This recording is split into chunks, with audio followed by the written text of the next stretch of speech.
Hey, what's happening? Today is June 6th, and this would have been my grandmother's 87th birthday.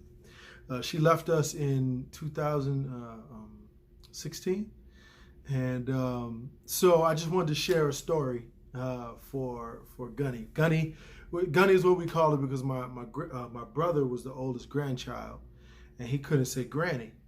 So he said Gunny, and it just stuck. And everybody, throughout the years, even people who weren't her grandchildren called her Gunny. So people who didn't even know her called her Gunny. So one time it was the summer, and it was myself. I was 8, 9 years old, and it was the crew. It was Kelly. It was the Pittsburgh crew.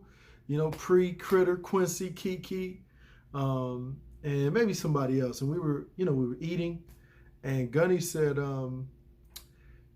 something, and somebody smacked their teeth. She thought it was me.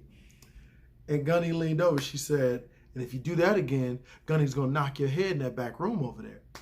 And I was welling up. I was a little crybaby. I was like, "Gunny, I didn't know." And she said, and one of the kids vouched for me. They was like, no, he didn't say that, Gunny. So Gunny kept preparing the food. She turned on. She said, "Well, Gunny, sorry, baby. Gunny will go back there in the den and get your head for you." Just the funny, like she wasn't she was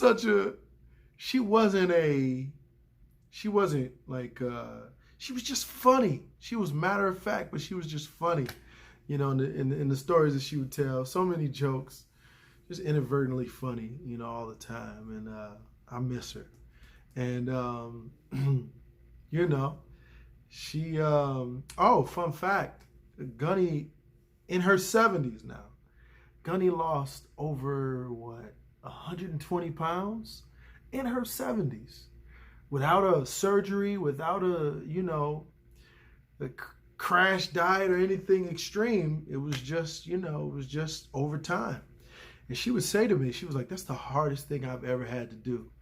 Because anybody know Gunny love ice cream, and every time we go to cut her a pie or a cake, she said, just a sliver, cut Gunny a sliver of pie. It'd be 5 slivers by the time we done. But yeah, she told me, she was like, that's the hardest thing she ever had to do. So, so shout out to Guns, aka to Maddie Ashley, aka Gunny, aka Guns, aka don't touch my, what is it? Oh, my caffeine-free Diet Pepsi in the gold can, aka preserves in the cupboard right to the left when you walk through the door.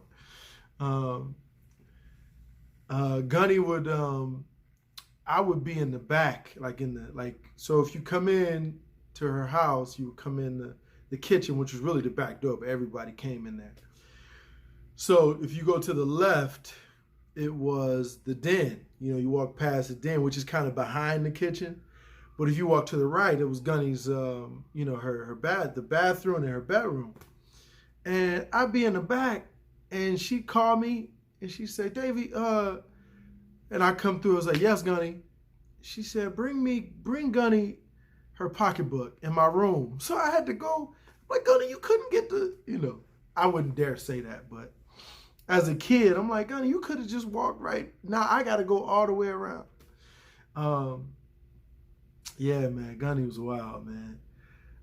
Just the sweetest thing, ever. You know what I mean? Even toward the end, as the dementia, kind of took over, she was still kind of like, just hello. That's how she answered the phone. You call, 874-6582. Hello. God, the most proper, the funniest, Andy Griffith. Anybody who had to stay there had to watch Andy Griffith or Texas Ranger, Bonanza, Little House on the Prairie, or something like that. Perry Mason. Anyway, just wanted to honor Gunny right quick on her birthday, on what would have been her 87th birthday. I think y'all correct me in the comments if I'm wrong. So anyway, love you, Gunny. Miss you.